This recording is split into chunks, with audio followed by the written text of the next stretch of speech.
Lunchtime with Lou, episode 1. Welcome. Tapping in with me on my lunch break. I got my motherfucking Pole right here. Fresh, homemade from wifey, ready to go. Without further ado, let's get to it. This video is called 5 Levels of Industry Plant. I don't exactly know where they're going with it, but it's the type of shit I like to watch. So let's hop into it, man. Blows up overnight, the internet does what the internet does best. Every time an artist blows up overnight, the internet does what the internet does best. The term industry plant gets thrown around so much now that, it's hard to even know what it means anymore. See, there's levels to this. And let's start with the ones who hide it best. The organic. Step on the glass, staple your tongue, These are the artists who still need you to believe that they started from nothing. The story has to feel real. The struggle, the discovery, the breakthrough, the indie darlings who got lucky with a viral moment. But if you look closer, their bedroom is in a $1 million house that their parents own, or that viral moment was coordinated by PR agents and label executives. They keep the aesthetics to DIY, but behind the scenes, there was professional management going on the whole time, even before you knew their name. Artists like Billie Eilish. I've wanted to do this like my whole life, so I'm a little shaky. Now, she's talented, but the whole "we recorded Ocean Eyes in my brother's bedroom" thing, that's not the whole story. What they don't mention is Phineas was already working in the music industry. Their mom was an actress, their dad was in bands, they grew up in LA, already around the entertainment industry. Billie was even homeschooled specifically so she could pursue music. You grew up homeschooled. Yeah. Did that shape who you are and who you will be? Because And by the time Ocean Eyes dropped, Phineas had already written and produced for other artists. He had a manager, he understood how the machine worked. Interscope didn't just stumble on him on SoundCloud. The setup was already there. See, there was this guy named Danny Rukerson who became her manager. And Danny was business partners with Brandon Goodman. And Brandon managed Fall Out Boy. So Billie already had deep industry connections from the start. See, the organic plant, they're the smartest plays because they keep the indie credibility while having major label resources. They play it cool. All right, so from the jump, this goal is hitting. Woo, woo. But every time I hear these kind of talks or allegations or breakdowns or explanations, it's like they're ignoring the fact that the person is talented. You know what I mean? Like, they could have all those connections and they could be from a affluent family or what the fuck ever, but if they trash, they trash. Billie Eilish is dope as shit. Her brother Phineas is a talented, dope producer, and they just made songs in their bedroom, her bedroom, their bedroom, whatever. Like cat in here meowing. That doesn't take away from the talent just because they come from a background or have connections. They still got to be talented for, you know what I'm saying? Unless you're trying to get into some dark shit, who knows where you're going with the conversation. But read the book The Outliers, man, by Malcolm Gladwell. Still need to have that thing, but you may be in a better opportunity to exploit your talent growing up in that way and get on and have connections already and whatever it is, but still gotta have it. That's not the case with level 2, the obvious. These are the artists who don't exist one day, and then the next day they're on every playlist. The push is so aggressive that even casual listeners notice that something's a little off. You see them on festival lineups before they have a fan base, getting late night TV slots before they have a catalog, collaborating with A-listers on their second single. The machine gives them all the signs of success before they've even earned it. They'll have 50 million streams, but you never heard anybody play their music in real life. They're trending on X, but nobody's actually talking about them. They're everywhere and nowhere at the same time. They're betting that if they push hard enough and fast enough, eventually fans will follow. Most of the time it doesn't work, or it only works temporarily. But when it does work, it works fast. Now, she's cliche to talk about at this point, but the artist most people talk about in this category has to be Ice Spice. Once again, Ice Spice. She went from unknown to featuring with major artists in a few months. Munch dropped in August of 2022, and by October, she was already being called the Princess of Rap. And then she was at the Met Gala by May. Also, her music video blew up on World Star Hip Hop, and I can tell you, being in the music industry myself, World Star charges big money to feature you. But if you look even closer than that, her label 10K Projects is run by Elliot Grange. And Elliot is the son of Lucian Grange, who runs Universal Music Group. So it's not just the money, it's also the access and every door being open for you at the same time. Another one is Kid Laroi. Go, go, go. She always be talking like she no. Now he's a controversial one because there's signs of him being an industry plant, but his upbringing and his start in the music industry is pretty highly debated. It's hard to really know for sure. First off, his dad was a music producer and sound engineer, and his mom was a talent manager. And after some digging, I found out that she started a management company called Mama Capone Management to help Kid Laroi and the people he was working with get on the map. And it goes a little bit deeper because the claim is that he grew up in poverty in the ghettos of Australia, but some of these early photos I found would say otherwise. Now, of course, I wasn't there, so we still can't say for sure, but between the Juice WRLD features and the Justin Bieber collabs, it felt like he was being marketed as the next global superstar out of nowhere. And the most recent person people like to throw in this category is Doechii. Now, when you factor in her versatility and her stage presence, I think it's hard to say that she's not talented or doesn't deserve recognition.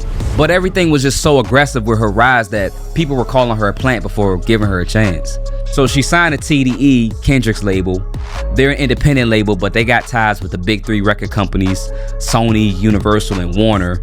She basically went from up-and-coming artist to winning a Grammy for Best Rap Album overnight. And her rise seems legit when you first look into it, because at one point, she just seemed like your average YouTuber that was on the come up. But it's pretty clear that she's had some big label backing before we all knew who she was. It's one thing to develop an artist's talents and skills, but it's another thing to spend major label money on plays and views. But what happens when an artist presents themselves as not having any money and no family and Man, this video is kind of low-key starting to piss me off, bro. Like, I guess it's just the world we live in, but people just be coming up to conclusions and then running with these things without proper research or knowledge about how shit works. Like, it's called artist development, it's called branding, it's called personal development, things that you gotta do on your grind, on your rise, and when a major label gets involved, like TDE specifically, but a label that cares about that stuff still, they're not just gonna throw you out before you're ready. You know what I'm saying? Like, some of these people could possibly have that situation happen where they just overnight type shit.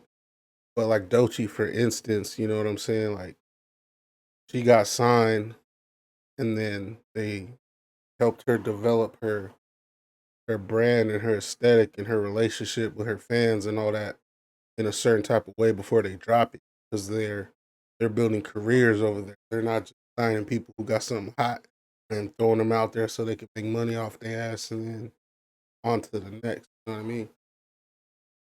I don't know who some of these other people are. I can't speak. This feels real like salacious, like gossip, buzzwords out.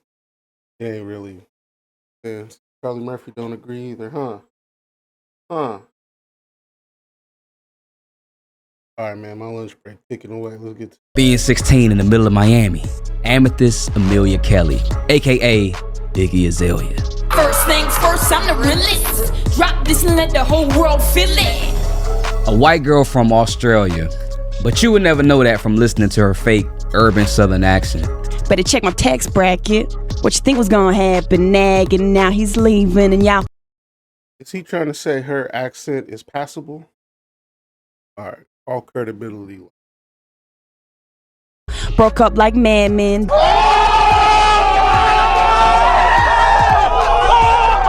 She became obsessed with Southern hip hop. And during that time, it was so different and unexpected, T.I. couldn't help but roll out the red carpet for her. I mean, he signed her, and they basically constructed an entire persona. They got her on big interviews, featured with major artists like Charlie XCX, and the machine took off from there. At first, everybody embraced her, even the black community. She was invited to the cookout, as we like to say. But as time went on and racial tension started to flare back up in America, she got caught up in the culture vulture conversations. And once the culture rejected her, the machine couldn't save her. Some of it started with the feud between Iggy Azalea and Azalea Banks after Iggy won Best Rap Album at the Grammys. You know what I mean? That Iggy Azalea shit is not better than any fucking black girl that's rapping today, you know? And when they give those awards out, because the Grammys are supposed to be like accolades for artistic excellence, you get what I mean? Iggy Azalea is not excellent. The theys purchase things that they see themselves in, right? And businesses capitalize on that. And that's fine. So put her in the pop category. Put her with Katy Perry and put her and Miley Cyrus in the same fucking box together. Don't put her in hip hop. Don't put her in hip hop. But she's rapping over a beat though. But just because she's not singing does not mean it's rap music. Ultimately, this all led up to Iggy Azalea quitting music and becoming an OF model and a crypto entrepreneur. I think she knew she couldn't keep it up, especially when hip-hop legends like Q-Tip started coming out and talking about it. But it goes to show when an industry plan is too obvious, especially when it's built around a gimmick, sometimes the downfall can be just as quick as the rise. The puppet. Now, the puppet is where it gets dark and where I might make some people mad. But these are the artists who became what the industry wanted them to be and not necessarily what they wanted to be. Sabrina Carpenter and Katy Perry deserve honorable mentions here, but if you want to see a full inside look on their stories, I'll link my videos in the show notes. Both of them had mediocre to average success in music until the industry overlords got a hold of them and changed everything about them. Katy Perry was a gospel artist and Sabrina was a wholesome Disney child star. Another artist a lot of people talk about in this category would be Tate McRae. Now, if there was ever a person literally bred to be a pop star, it's probably Tate. Tate has actually been famous since she was around 8 years old. Not for music, but she was internationally known as a dancer. Her mom owned a dance company and had Tate in training since she was around 6.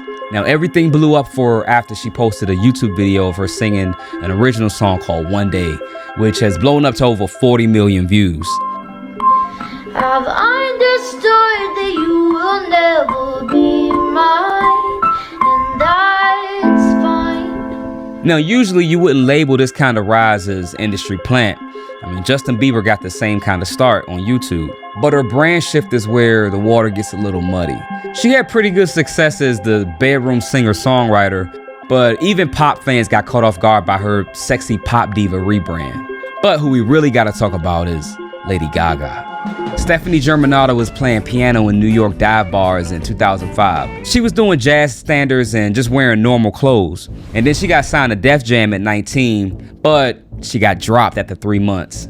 L.A. Reid, he literally signed her and forgot about her. He just wasn't that interested. He thought she was too normal and too boring, not that marketable. So after that, Gaga changed everything.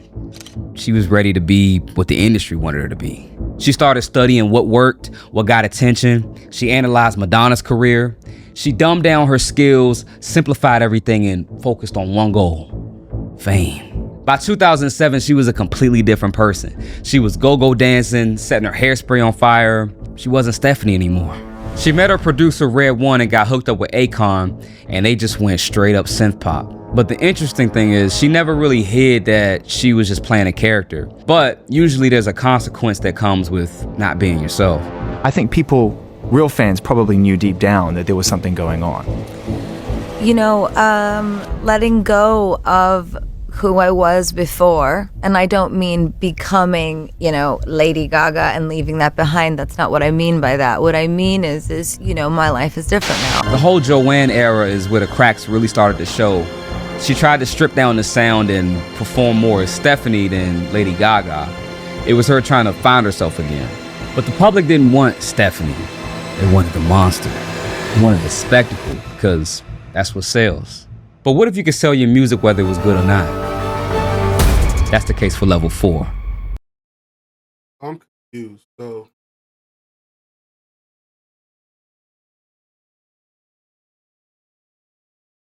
So is branding yourself to be more marketable to attract a certain audience? So that's what makes you an industry plant? Is that what we're saying? All I'm getting is people. That's like investing the time and work to find out that you should probably wear a suit to the job at the time.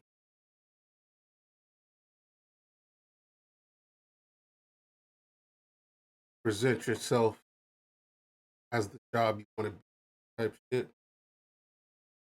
You having that knowledge, changing your appearance, going to the interview, people around you are judging you because they don't got a suit on, heavyweight paper type shit. You get the job, now they're saying you're an industry. That's not really what an industry is, my opinion, but hey. The Nepo baby. You agree or disagree? Let me know in the comments. Oh. These artists were industry before they were even artists. They grew up in recording studios. They had dinner with label executives, got babysat by other pop stars.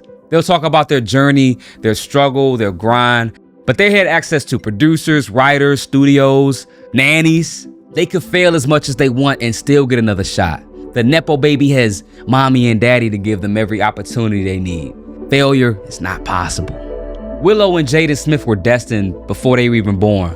Willow dropped Whip My Hair at 10 years old on Rock Nation. And then she got to quit music because it was too much pressure. Then she got to come back whenever she felt like it. She could experiment with rock and indie, whatever sound she wanted because, failing had no consequence. Then you got Blue Ivy. Now, she did a good job voice acting on Mufasa, but should she really have a Grammy? Blue, congratulations. You won a Grammy tonight. I'm so proud of you. When your mom is Beyonce, it don't matter what should be. It just is. Now, the next Nepo baby. This whole shit just sounds like some hater shit. You mad at the kids for who their parents are? Come on. Be a grown man. Might surprise some of you guys, but yes, Drake is a Nepo baby. The most talented one for sure, but if you don't believe me, I think it's time that we actually meet the Grahams. So, his dad, Dennis Graham, was a drummer who worked with Jerry Lee Lewis. Jerry Lee Lewis was one of the pioneers for rock and roll. Then you got his uncle, Larry Graham, who was a singer himself, and he was a bass player for Sly and the Family Stone, one of the most famous funk groups of all time. And then you got his other uncle, Teenie Hodges, who was a songwriter and guitar player for Al Green. Drake was playing on Degrassi and making $50 grand a year when he was a teenager.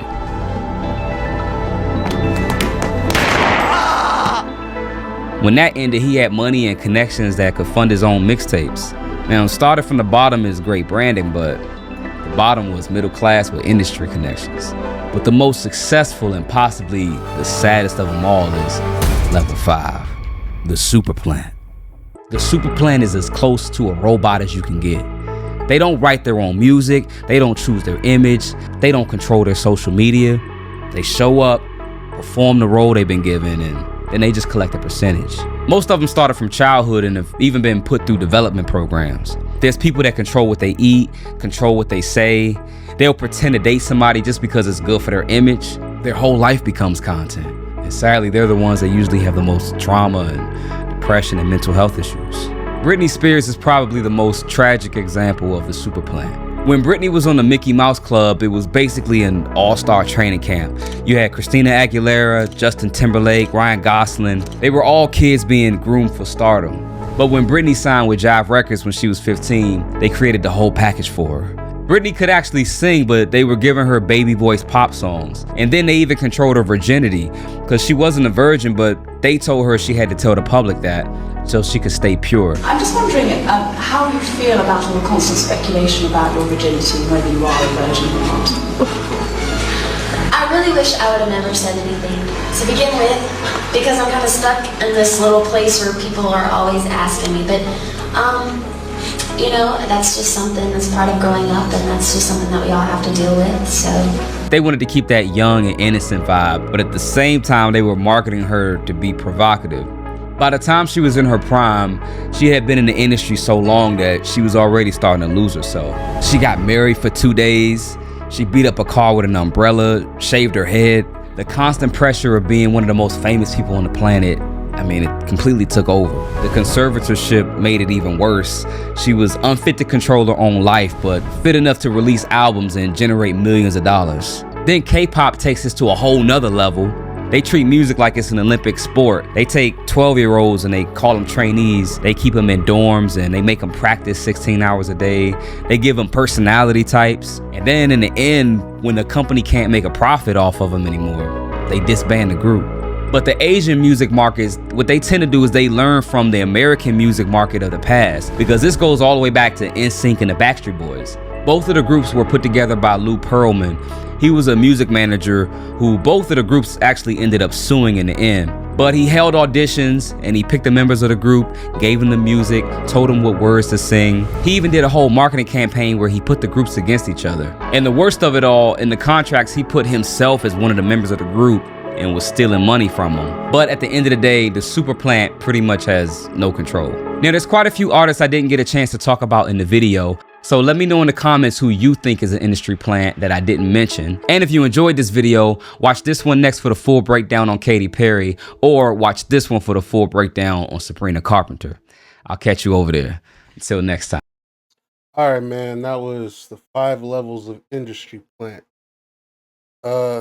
Cool video, I guess, with some information in there. But realistically, this is more of a video about artists who don't know their business or don't,